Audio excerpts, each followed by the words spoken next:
What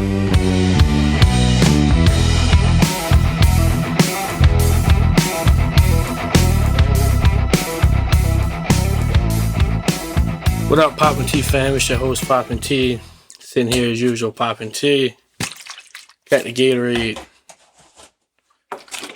And Big Bertha on deck. Plain water. That's always hydrating. We're back, man. Getting close to this playoff push. Feeling great about where the Ravens are sitting at 11-5. First top of the AFC North with our own foots on the gas, controlling our own destiny. The team for the day for y'all. Ravens led the league in Pro Bowlers with 9 of them. Lamar Jackson, Derrick Henry, Zay Flowers, Tyler Linderbaum, Pat Ricard, Roquan Smith, Kyle Hamilton, Marlon Humphrey. Who am I missing? Namdi.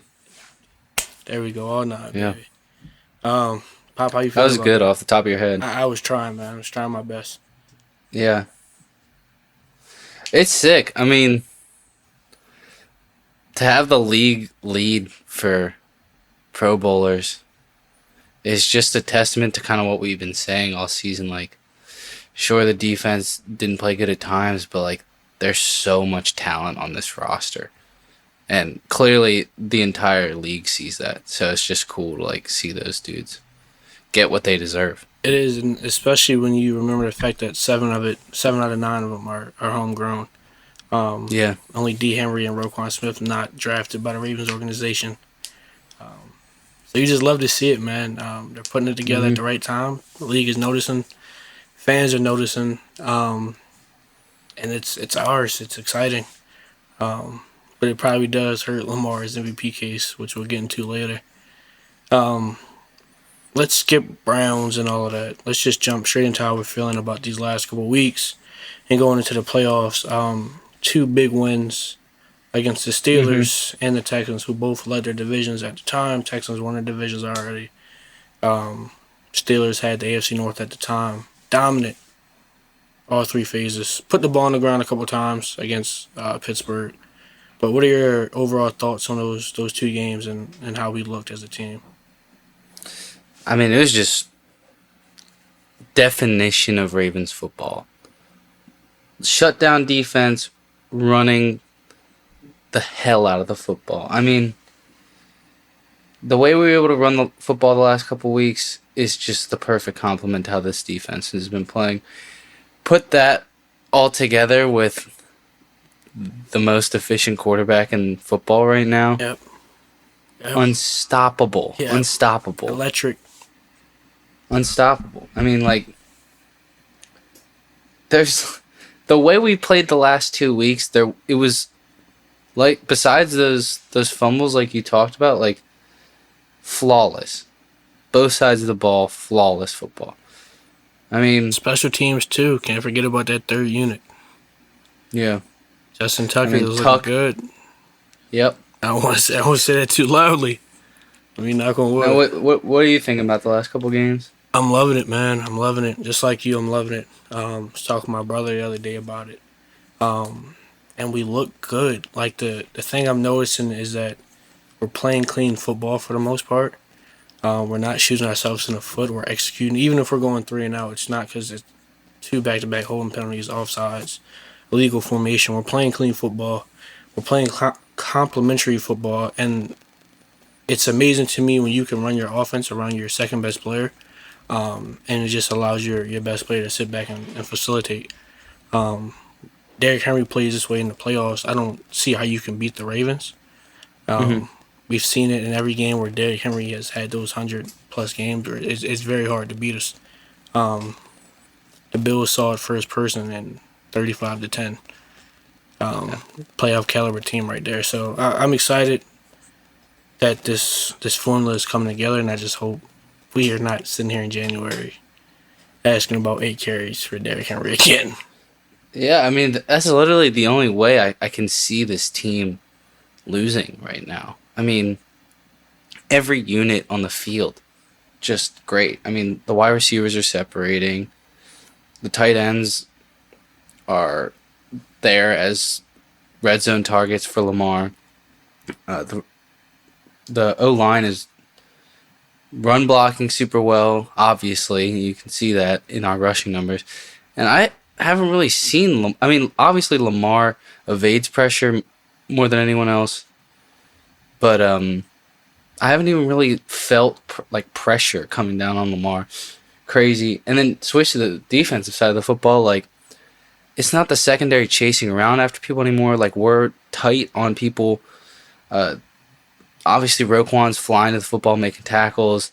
Defensive line is getting pressure. They're stopping the run. Like, every position group, if that's what you want to call it, like, is playing their best football right now.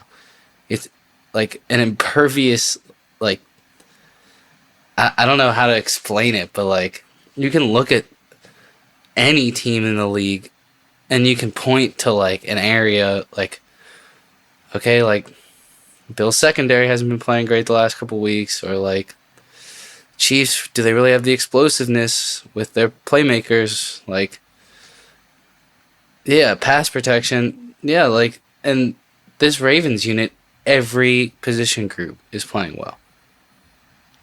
And so it's that exactly what you said. It's if the coaching staff decides they want to switch a switch a good thing. I really hope they don't, because with the way the offense is playing, it's making the job for the defense so much easier. And that specifically helps when you're not out there every 3 minutes. When your offense is going on long, sustained drives, and it's helping guys like Kyle Van Noy and that defensive line. Kyle Van Noy is having a career year, and it's so cool to me when you see it go from one guy to the other, like within 2 years. Like to see Matt BK have a career year with 13 plus sacks, and then with him, his production not the same, but he's so good that guys are now focused on him, which allows a guy like Kyle Van Noy to have the year he's having this year. 11.5 sacks, fourth in the league. What does that say about his longevity with him moving from middle linebacker in New England, coming down and playing edge rusher?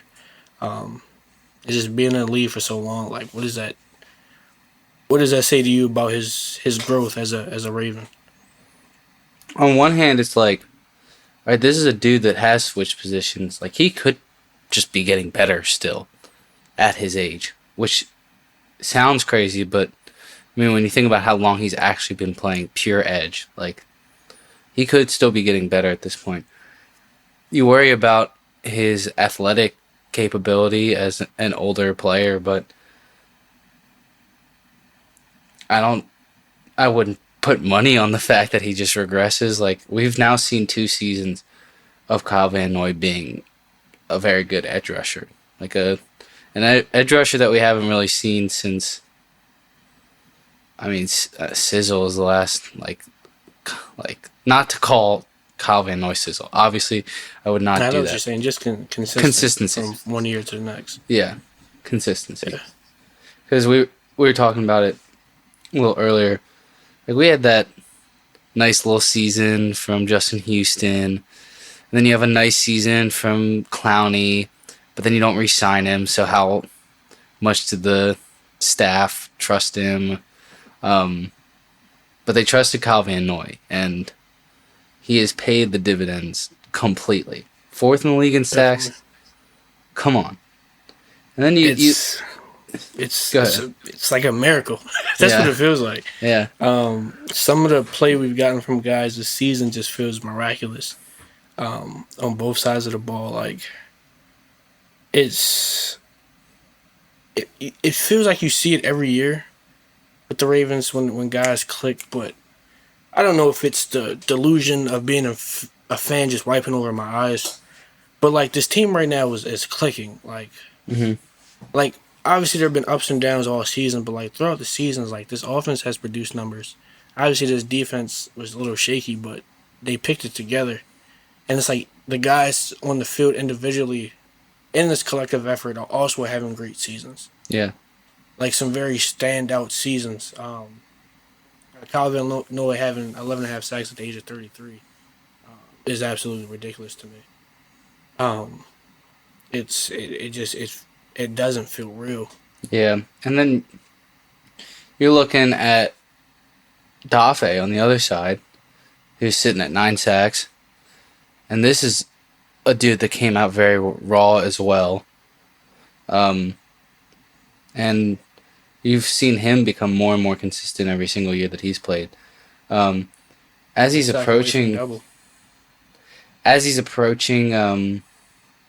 contract negotiations, is this a dude that you trust? Like, I gotta say yes. I don't obviously not Myles Garrett money. I know DNs are expensive and getting one is like 20 plus. Which I don't know if I'm ready to pay him 20 yet. Is he done at the end of the season? Or has he got one more? I think he still has his 5th-year option, right? I think so, yeah. But like the 5th year, I would pick up the 5th year. And then if it's 1 year, you're locked into 1 year paying him that much. And if it's not the guy, then you move on. But I'm not ready to commit long term yet, unless he goes out there against Cleveland and has 3 sacks and finishes with 12. All right, now I'm like, okay, yeah, why not? Pay him whatever. But I would love to keep him around because you've seen the general incline each season, so like it's obviously there. And his snap count is down this year, so it's like he's doing it for less opportunities. I've noticed he hasn't been on the field as much. It's really just third down. So I mean, his athleticism just pops when he makes a play. It's crazy. yeah. But yeah, the fact that our edge group is combining for over 20 sacks right now is just mind-boggling as a Ravens fan. Who every year going into the draft, I've been like, just draft edge. Like, even if there's more pressing needs, it's like, edge is so crucial in this sport, especially with how good quarterbacks are nowadays. If you can't get home, then you're screwed. You're leaving your DBs out there for dry. Yeah. You're saying screw you, good luck. Well, I think that's a good transition. The secondary has been so much better the last couple weeks. Yeah. Obviously, if you're a Ravens fan, you know that's in large part to Ardarius Washington getting a lot more snaps in place of guys like Eddie Jackson and Marcus Williams. What are your thoughts on this secondary, especially now with Washington starting? Some of the standout guys in this unit. I'm loving the play from this group right now.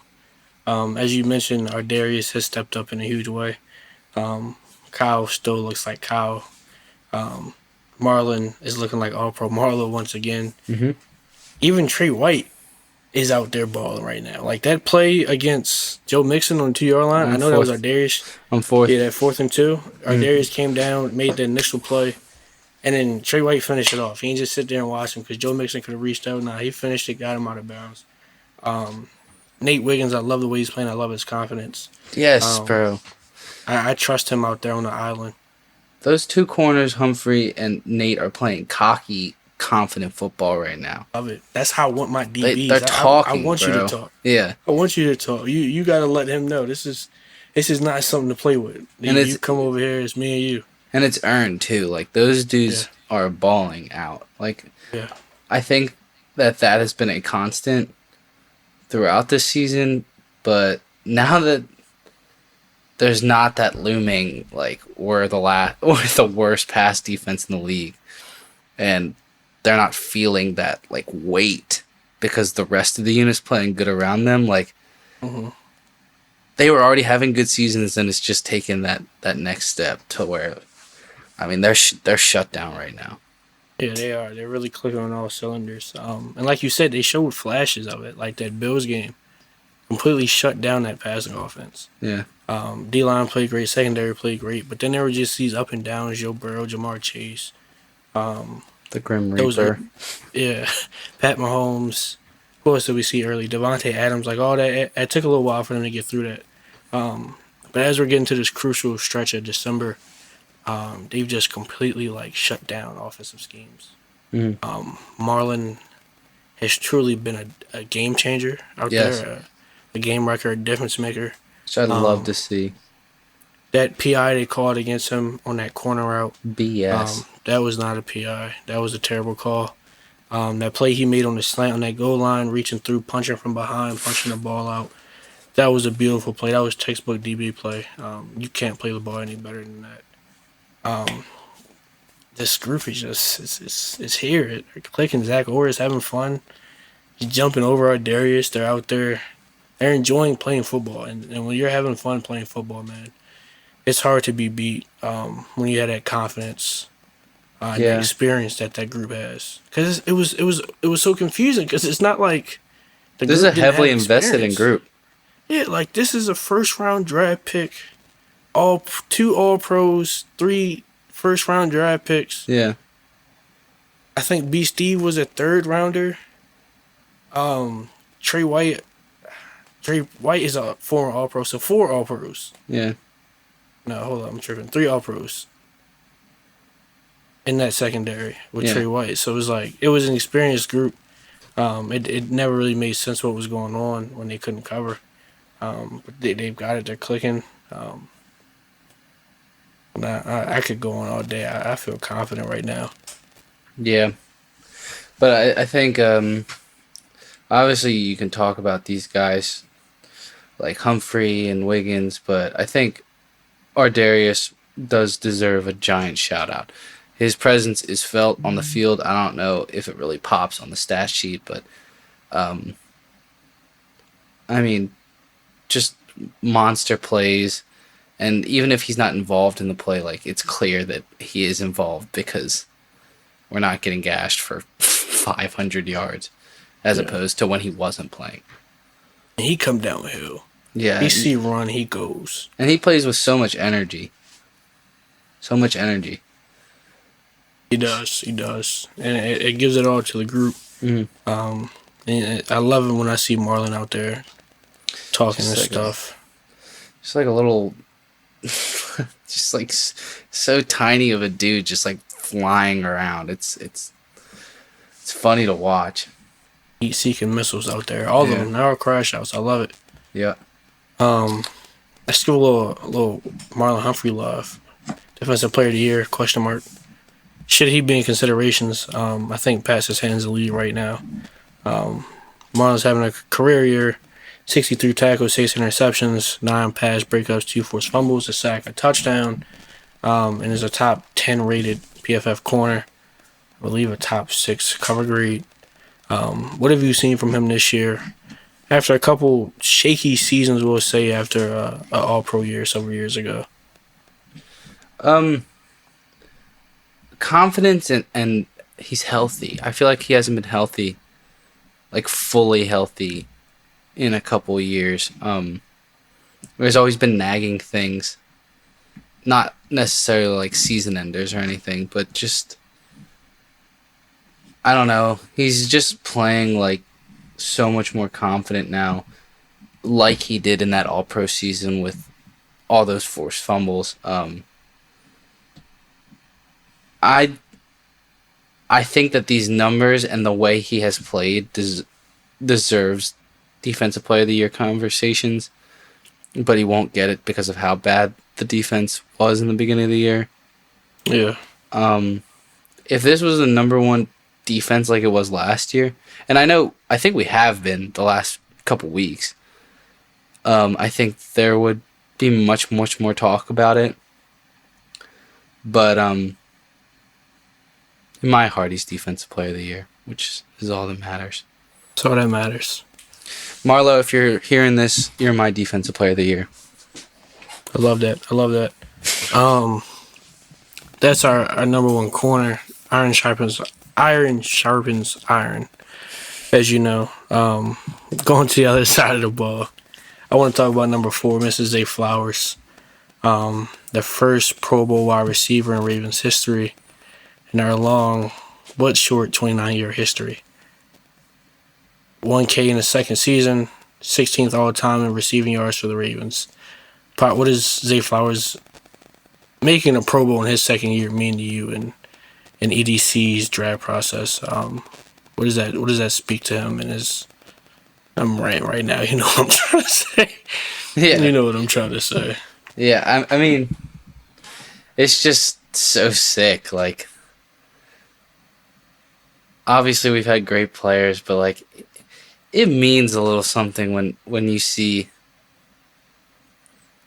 a dominant number one receiver for another team. It's just like for so long I've been like, man, I wish I had one of those. I've always wanted like a dominant number one wide receiver, and I've always wanted a dominant number one edge rusher.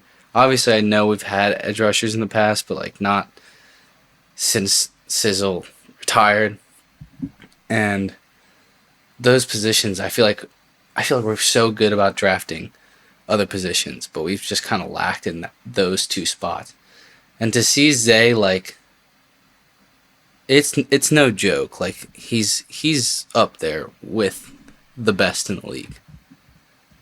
He's up there with the best in the league as a second-year player. And it just means a lot going forward that this is a dude that Lamar has serious chemistry with, who's a second-year player who's only continued to get better. Like, sky's the limit for Zay. And I expect that this will not be his first Pro Bowl. Or his last Pro Bowl. His last, yeah. Not at all. Like you said, man, it means a lot. I love this for Zay. I love this for this organization, for the city, for Lamar Jackson, EDC, John Harbaugh, everybody involved, mom, dad.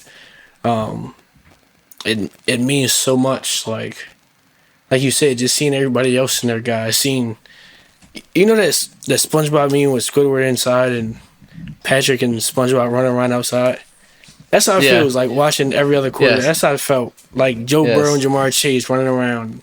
I'm inside watching Lamar Jackson, Willie Snead, and Miles Boykin, Des Bryant, all these guys over these years. But to finally have Zay, finally have somebody drafted to get 1K, make a Pro Bowl, man, it means a lot, because it means that the league knows what we know. And that Zay's a problem, he's the truth. And it means something that he'll be here for the next at least 3 years. So excited to see what him and Lamar can do. And I know he's a competitor, and I love that about him. This means something more to him. This isn't just a job, a paycheck, a lifestyle. He does this because he loves this. And after that AFC Championship last year, he came back, worked even harder. Yep. I know he wants that Super Bowl. I know that's all they care about. And I love having that as my number one. Mm-hmm. He's not a diva. He just loves to play football, man. And he cares a lot about it. So I love seeing that for Zay. And I hope him and Lamar can go do something. Yeah. Something serious come January. But if you're gonna talk about one, we gotta talk about two, right? We gotta show Bate some love, right? Yeah. Bateman, career year, 40 receptions, 680 yards, 8 touchdowns. From Rashad Bateman. What is your initial thought to just hearing that out loud? It's been so depressing with Bateman, because when he was a rookie and like felt like everything that you threw at him was a first down, like it felt like back then that we had finally done it. We finally drafted a legit wide receiver. It felt like a steal when we drafted him in April. It felt like a steal for the first couple games until he got hurt that season. And since then, it's just been a lot of drops, a lot of miscommunication between him and Lamar. And all of a sudden, not only do we have one legit wide receiver, Bateman is absolutely legit. I mean, the route running on clear display, the deep threat ability on clear display, the hands on full display, and him is Lamar has a connection, like a legit connection with him and Zay. And, I mean, this is a dude that the coaching staff trusted in clearly after giving him the contract this offseason. I think a lot of us were scratching our head at that move. And another player, just like Kyle Van Noy, that has paid that back in dividends this season. Yeah, it's funny you just say Kyle Van Noy, because, like I said earlier, it feels miraculous watching Bateman this year. Just to think, just say Rashad Bateman 8 touchdowns. Shout out EDC, man. Like, I got to give him to him, man. 680 yards. It doesn't feel real. Mm-hmm. He's become a true deep ball threat. I love seeing that we can have likely Mandrews dominate the middle. Zay can also dominate the middle outside. And then Bate can just take the top off. Mm-hmm. It make you want to cry, man. Yeah. We have a 1 and a 2, like, And it's clear, and I mean, obviously Lamar has played better this season than anyone in the league and anything he's put on tape in the past. But I think it's clear that this group of weapons is clearly the best he's ever had. Probably ever. It's the best the Ravens have ever had. Ever. This is the best group of weapons we have ever put on a football field in our 29-year history. Yeah. And I think that's so evident in his stats. Like, to think about Lamar Jackson up at 45,000 or 4,500 yards in a season when I think he was at, 3,600 passing yards in 2019. And that won MVP. Obviously, that was a great season. But, to add another, 900 yards of production through the air as Lamar Jackson, that speaks to the receivers on this football team, to me. Yeah, that group as a whole has really improved. Not even just Zay and Bate. Obviously, Nelly has some problems here and there, but Nelly has played well throughout the year, likely. As we already mentioned, Andrews, Tylen Wallace has made plays when possible. Devontae Walker, Charlie in his small opportunities, yeah. Kolar took that 166 yards against the Bengals. These guys, when they've gotten the ball in their hands, they've made plays. And I really want to say that about that unit, that they truly are playmakers. We truly have some of the best playmakers in the league. You always watch a team like the 49ers, you see a Chris McCaffrey, you see a Debo, you see a Kittle, you see all these guys that make their quarterback so much better. And to watch Lamar Jackson finally have that, and a Derrick Henry, a Justice Hill, a Keaton Mitchell, a Zay Flowers, a Rashad Bateman, Mark Andrews, Isaiah Likely, Kolar, Wallace, Duvernay, Aguilar, all the guys I just named.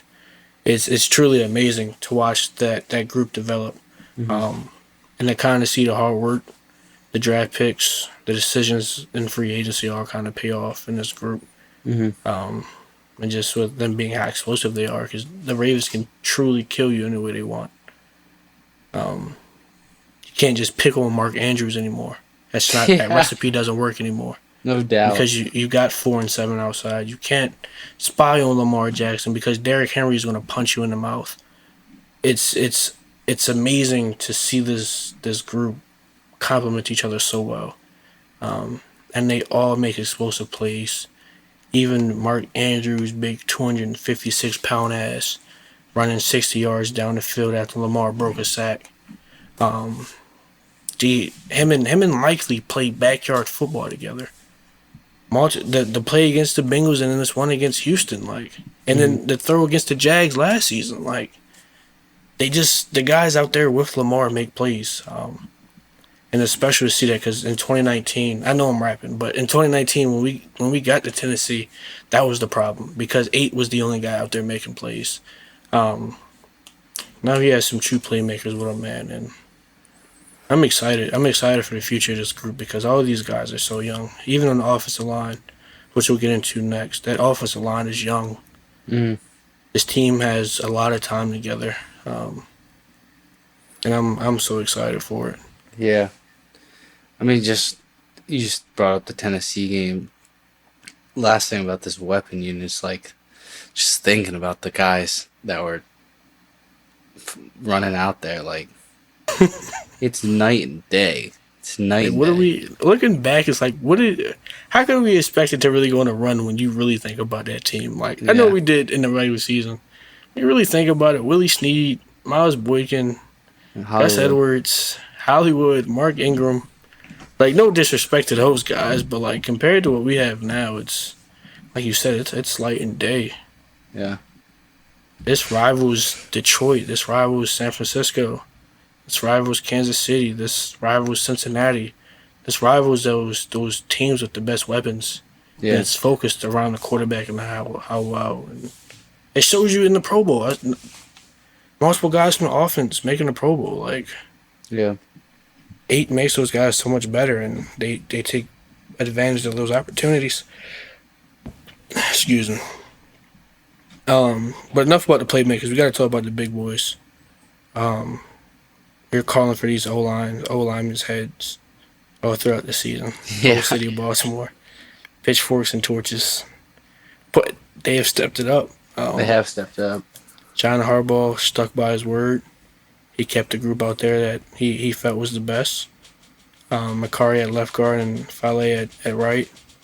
Rosengarten at right tackle. Stanley has stepped it up, and Linderbaum is Linderbaum. We know who he is. Mm-hmm. How do you feel about how this O-line is playing going to the offseason, having to see guys like Chris Jones potentially? I mean, it gives me a lot of hope for sure. Linderbaum is obviously rock solid. Ronnie, rock solid. Rosengarten, for how good he's been, second highest graded rookie O lineman according to PFF. This is a guy that was not supposed to be as good as he even is this season. And so I only expect him to get better as well. Falalele has gotten better this season. Turnstile at the beginning of the season and is now starting to play a lot more competent football. Pro Bowl reserve. Daniel Falalele. Did you ever think you would hear that in your whole life? Never. No. Never. So, I mean, this group is just playing more confident every week. It reminds me a lot of the secondary on the other side of the ball. It does. It does. Because there's highly drafted players in this group with Linderbaum, with Rosengarten as a second-round pick, and with Ronnie as the number 6 overall pick. 6, yes, sir. And then there's guys that are just playing above their draft pedigree, and to see them finally figure it out, just like the secondary has, it's just good to see them figure it out at the right time. Because we're running the football well, they're pass blocking well. It's just good stuff. It is. They're doing it in both phases. You know, it's not just, okay, the run game is looking good, Derrick Henry's doing him. Lamar has time to pass, and that's a key and testament to why Zay and Bate and Mandrews likely have been able to make these plays and are having these career years. Because Lamar has time, and obviously Lamar is going to make his own plays, but they really look good. They're paving the way for Derrick Henry. They're paving the way for Justice Hill. They're getting out in screen games for Keaton Mitchell, looking good. This group is really clicking. And as O lineman, it really does. It takes some time. It really takes some time to bond with that group of guys out there to fully trust each other. To be able to communicate without communicating. That takes a lot of snaps. It takes a lot of practice, a lot of game reps. And as an O lineman, I should have known better. I should have really thought about this. And these guys got to adjust to each other. These guys got to play. Macari's never played next to Stanley. Macari's only ever played if Stanley doesn't play. Rosengarten never played right tackle with these guys. Fale was a right tackle in college. He wasn't a right guard. The only guy that had been playing center for the last couple of years was Linderbaum. That was the rock. But all other 4 positions were kind of in and out with guys. Not in and out, but you know what I'm saying. Going from Zeitler to Fale and things like that. Ronnie battling injury over and over and over again. Macari filling in for Morgan Moses on the right side. Yeah. Things like that. So it really just took them some time, man. They look good. I hope Falele. Is it Fale or Falele? I think it's Falele, but I honestly can't be 100% sure. I would say Falele. I really hope his big ass can get on Chris Jones. Yeah. If he can get on Chris Jones, man, that's the key to beating the Chiefs. That double team when him and Linderbaum has to get it done. because that'll open it up for the big man in the backfield, big Derrick Henry, number 22, who's picking up speed. Um, 24 carries, 162 yards against Pittsburgh. 27, 147 touchdown against Houston. Big Henry, how you feeling going into January? I think it's just crazy that they're leaning more into him in these big moments. I mean, these were two big games. We talked a couple weeks ago, like, kind of expecting the carries to go down through the final stretch of the season, to try and save his legs. But I think it's encouraging to see that Monken is leaning more into the run in these two very, very crucial games, like pivotal games. Monken's leaning into 22 even more. And especially like that 24 carries to 162 yards against Pittsburgh's front. Like, gosh. I mean, that speaks a lot more to the offensive line to me, honestly. Obviously, what Derrick Henry's doing right now is insane, but the fact that our five guys could do what they're able to do against Pittsburgh's front and create that much separation for Henry, it's just amazing. Yeah, man, this offensive line has looked so much better. That game against Pittsburgh, I was blown away, honestly. Rosengarten made T.J. Watt just completely disappear from the football field.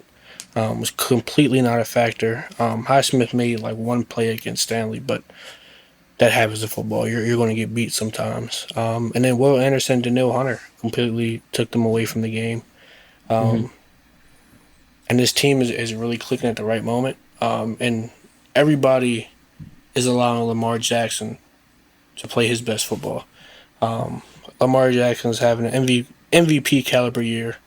Currently sitting at 3,955 yards passing, 39 touchdowns and 4 interceptions, 852 rushing yards and 4 touchdowns, 121.6 passer rating, which is first in the NFL, 78 QBR, which is also first in the NFL. Broke Mike Vick's all-time QB rushing record, and has the ability to pass Aaron Rodgers' all-time passer rating record. If he has a game of 134.4 better, he's had 7 of those this season. Poppy, what have you seen from Lamar Jackson? What have you seen his evolution as a player, as a passer, as a leader? And just what does that say to you about his development and his work ethic over the years?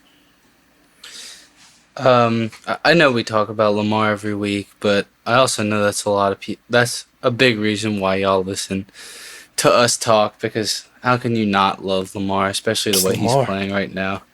I mean, he's just literally playing close to flawless football. Like, through the air, his ability to evade sacks, like his accuracy's on point right now. Yeah. His rushing, he's taking off at the correct times. Like, every aspect to playing quarterback. There's a million different things to keep in mind. Evading the rush, knowing when to scramble, when to let your routes develop downfield, your deep ball accuracy, your intermediate accuracy, going through your reads. Like, Lamar is literally doing everything right at the quarterback position. Put on top of that the fact that he's the fastest quarterback in the league, just set his fastest scramble speed of his career, and he said he was jogging. Like, dude, this is a Madden create a player that plays quarterback for my football team. I get to watch this dude ball out every single Sunday. Like, that's a blessing. That is a for real blessing. Like, this dude is about to break the QB career rushing yard record and potentially the QBR record in the same season. Think about that. He's about to break the stereotype, like, he's got his stereotype record, right? His I'm a running back record, right? He just broke that one, and he's about to break, like, the Yeah, I'm the best passer all the time. Yeah, like, casually. like He was never supposed to do this. I was told for so long that he's never supposed to do this. told him to go play running back. Told him to go play wide Yes. receiver. Yes. The dude is ridiculous. Like you said, you get to watch this creative player play for your football team. You get to watch it every weekend. It's an honor. It's a privilege. It's ridiculous. Like Lamar Jackson is Houdini. He has done unimaginable things for this city. If you aren't watching the Ravens play on Sunday, you're not doing something right in the state of Maryland nowadays. Across the country. Like, Honestly, if you are a football fan and you're not watching Lamar play this season, and like you're doing yourself disservice, because this has never been done. you're missing out. You're truly missing out. This has never been done. This season from Lamar Jackson, I say this like all the time to my family, like, because I just want them to like understand. Obviously, me and you understand. Obviously, like other like football heads like understand, but like I need my family who like just watches casually to like understand, like, this season is one of one. It is One of one. truly. It's never been done. Lamar Jackson, he just shows up when the lights are brightest. Monday Night Football, he loves it. Sunday night, Christmas, it doesn't matter. Like, the entire world got to watch him completely dismantle the Texans on Christmas Day. Yes. Back-to-back years, Lamar Jackson has been in your living room on Christmas, beating up on your favorite team on the road. Yeah. On the road, Yeah. he's leaving and going. He played 3 games in 11 days, and put up absolute and those are not stellar close numbers. places. He played, what was it, New York, Pittsburgh, No. Texans. That was a Yeah. 3-day stretch, a 3-game stretch. No, Steelers was in Baltimore. Steelers was in Baltimore. Yeah, but like that was the order, right? New York, Pittsburgh. Yeah. That's 3 pretty damn good defenses in 11 days. Absolutely shredded each and every one of them. Yeah. He hasn't looked phased. He hasn't looked troubled all season. Like he's confident. He's taking his time. He's starting to take off when he's supposed to, as we're getting past later in the season. Shout out his mom. Nah, for real. He looks confident. He has the whole group looking confident. He has a 7-3 record against playoff teams this season. Absurd. And if the Bengals make it in, then it'd become 8. So it's like he's playoff tested. He was an inch away from beating the Super Bowl champs at their home week 1. He looks different this year. And it's crazy when you say that, because you said it last year. Yeah. Because he was so much better last year. And then it's like you come out this year and his numbers just completely shit on the ones from the year before. It's absolutely ridiculous. The growth from year to year has been ridiculous. If you really watch his film, all 4 of the interceptions, you could argue they weren't his fault. 3 of them touched the wide receiver's hands. And the last one, his wide receiver was running a drag concept and stopped running. That's the thing. It's like, that's Aaron Rodgers stuff. That's Aaron Rodgers stuff, and Lamar has 800 yards rushing, 850 yards rushing, on top of that. So, tell me this isn't the best player in the world. What are you supposed to say now? Yeah. This isn't college. He's not doing it against kids that are majoring in biology, that are going to go on to work at whoever, T. Rowe Price. He's doing this against Amazon. the best. Yeah, like, Shout out Will Campbell. these are the best of the best right here. Like, Yeah. I watched him play in Daniil Hunter's face, Yeah. like he was playing with his little nephew. I think one of my buddies was like, "Oh, I know the girl that I went to school with, the girl that's dating Will Anderson, whatever." And I sent him back the clip of Will Anderson crashing on that long run, like reading D. Henry and Lamar takes off for the 40-yard touchdown. I was like, can you ask if he's okay? Like, can you send this to her and ask if he's all right? Tell her that he needs to set the edge on the. What happened to your responsibility? Let's read the quarterback. But yeah, I mean, he's making people look silly, and it's just. It'd be a crime if he doesn't get that MVP trophy this year. He threw the ball to Likely and turned around and celebrated while the ball was still in the air. Like, that's not the first time that's happened this season either. That man, let me really break this down, Pop. That man said, "Hut, drop the football on the ground on the road." Oh my God, you dropped the ball. Let me explain what game I'm talking about to everybody before I go on. Cincinnati, Week 5. You're on the goal line. Division rival. You're in their crowd. Stadium is rocking. You're in the goal line. You're near the end zone. The fans are right there. You drop the ball. Oh, God, it gets loud in there. Oh, he just put the ball on the ground in the end zone, in the red zone. Crowd is jumping. Fumbles the ball. Rolls out right. Who was it? Was it Hendrickson or Hubbard? It was Hubbard. One stiff arm. Get off me. Stays with him. Puts another one. Puts him down. Is about to take off. Says, nah, Likely. Dip. Back in the end zone. Go. Stalls. Jumps out of bounds. Crosses body. Isaiah Likely. Geno Stone. Give me that. I watched Sam Hubbard, a grown man, NFL player, drop to his knees on the football field. I've never seen another man drop to his knees on the football field in pure disbelief. Then he got up. Lamar got up, dapped up the ball boy, smiled, laughed, giggled, and ran to the sideline. It was like it was nothing to him, bro. He just shoved a 270-pound man in the ground, jumped across body out of bounds, and threw a strike into the end zone. It was nothing to bro. It was regular. It was like he had done it before. Mm-hmm. It's like I never seen the faces of the people.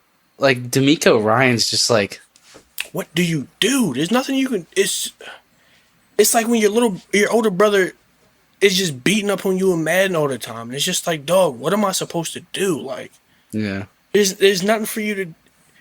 You can have him hemmed up. You can have Danielle Hunter in his face, one of the best DNs in football in his face. It doesn't matter. You can have Aiden Hutchinson running him down last year in Detroit, running around the back of the pocket, throwing it back to Nelson Aguilar. Like, you can do your assignment perfectly right. You can do everything you're supposed to do. 11 guys on the field can all do their job correctly. It doesn't matter. Mm-hmm. Excuse me. It just doesn't matter because he is purely just a game wrecker. I've never seen anybody like him in the NFL. Not Cam, not Vic, not any other mobile quarterback that has played the game. He's just... Yeah. It's not fair. He's a creative player. It's... Like, I can understand if you hate Lamar Jackson. Like, if you're a Texans fan, I can understand you hate Lamar Jackson. Mm-hmm. You're 0-4 against him. Every time he plays you, he just completely embarrasses you. Just... Yeah. And you keep in mind that this is the best player in the world, and this is at the quarterback position. He's only gotten better every single season. Like, tie that in with the fact that of what we just talked about, every unit's doing their job right now. It's hard to think of a way we can screw this up in the playoffs. It's really hard to think of that. Yeah. With Lamar playing like this, you can see how hungry he is. Like, I can't see it. I can't see it. He was pissed off about that pick with Bateman. Yeah. Even though they had completely beat the Texans 31-2, he was pissed off about that. Like, that just shows you how much attention to detail, how much care is in that. That was against the Steelers. No, the drag against the Texans. No, that was against the Steelers. Oh yeah, Minka. You're right. I'm tripping. What am I? Minka. Yeah, 100%. Yeah, he was so pissed off about that. Um, and even the 2 point the safety was pissed off about Mm, that as well. mm, So there's so much dedication in that room right now, man. They're hungry, and like you said, yeah, I don't see how this team can lose. The offense yeah. clicking, the defense clicking, special teams clicking. And Lamar Jackson It, leading the charge. yeah. Um, Obviously, we gotta get the Browns, but it's the Browns with Bailey Zappi's 20-point spread. It's looking like our first playoff game is going to be against the LA Chargers, a team that we've already beaten pretty soundly this season. We're not going to dive too deep into it today, just because we don't know who we're going to be playing. Expect a episode next week, really diving into that playoff matchup and what we're expecting from the game. Sometime next week. But we just wanted to really talk today about how this team has looked the past couple weeks and just kind of admire the kind of season that we've seen. Like this is going to go down as obviously pre-playoffs. This is going to go down as one of my favorite seasons ever, which is crazy just considering we had a 13-4 season last year and a 14-2 season in 2019. Like this is special to me. This is a and group right I here. think this episode was really fun for me just to be able to give love to these guys who 100% deserve it right now. Yeah, and that's such a emphasis in football because you never know who's going to be back next year. So really, just a shout out to these guys. This amazing season they've had as a team and as individuals. I really hope Odafe gets that 10th sack tomorrow. Not tomorrow, but Saturday. I'd be so excited to see that our first round edge rusher get to that double digit sacks for us. That would be fun for everybody. Like you said, man, we're excited for the playoffs. Yeah. When to give some love and let's beat Cleveland, win the North. Yeah. Control Be our own looking out for destiny. that probable Chargers episode next week. Yes, let's win the North. Yep. Let's win the North. Papa T signing off.